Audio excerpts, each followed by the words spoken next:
Ito nga po pala mga boss ang ating ginagawa, vibro. Ang problema po nito mga bossing, sumabog po ang kanyang hose. So ayan po, kung napapansin niyo po halos naputol na po siya. So ang nakasabit na lang po sa kanya yung pong mga spline, yun na lang po nakasabit sa kanya. So ito po, babaklasin po natin ito mga boss.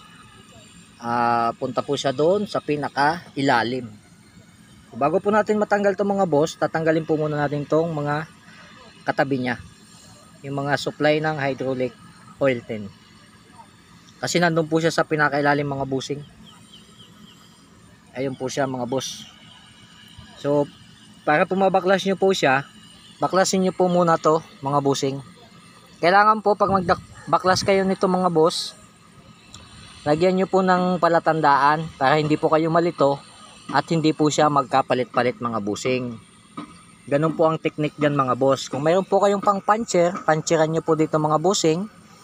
Tsaka dito, halimbawa mag-puncher po kayo dito ng isa, tsaka dito isa, tapos dito po naman sa kabila dalawa, tapos dito po dalawa, tapos dito naman po puncher po kayo ng tatlo, at puncher din po kayo ng tatlo dito sa baba.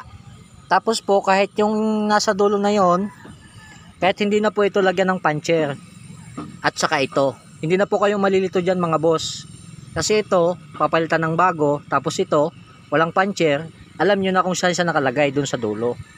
Ganyan po ang technique mga bossing sa paggagawa po ng mga ganitong hydraulic hose mga boss. Salamat sa panonood, sana may natutunan kayo kahit papano. Ito nga po